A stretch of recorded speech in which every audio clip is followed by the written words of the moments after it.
Lah niku mongko kita niki umat Kanjeng Nabi Muhammad sallallahu alaihi wasallam niki nggih napa mantun nglairaken menika nggih saged pados dukun ijet bayi kersane mboten kanker, mboten melorot, mboten napa.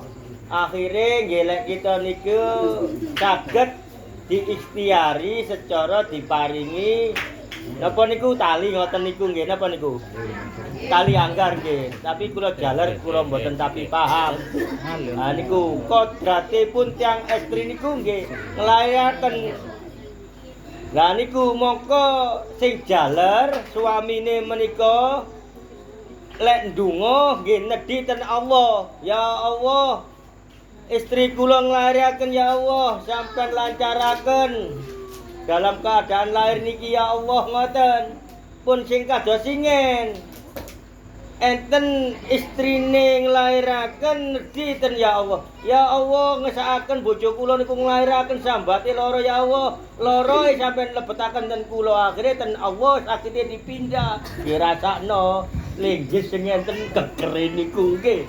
Lah ngoten, ora usah ngoten. Nek singen mboten ngerti, tapi sakniki pun ngerti krana kita niki umat Kanjeng Nabi Muhammad sallallahu alaihi wasallam gadah estri ingkang lairaken nggih ndonga ing kados ngoten menika.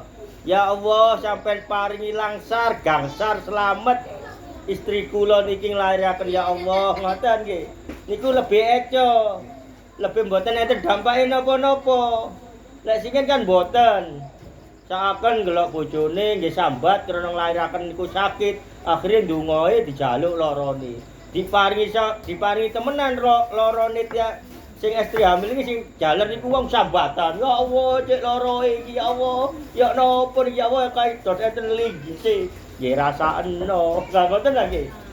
Nggih dados niki wau lek napa panjenengan pun keluarga panjenengan hamil krana suamine mboten ro elmune sampean ajari ngoten nggih.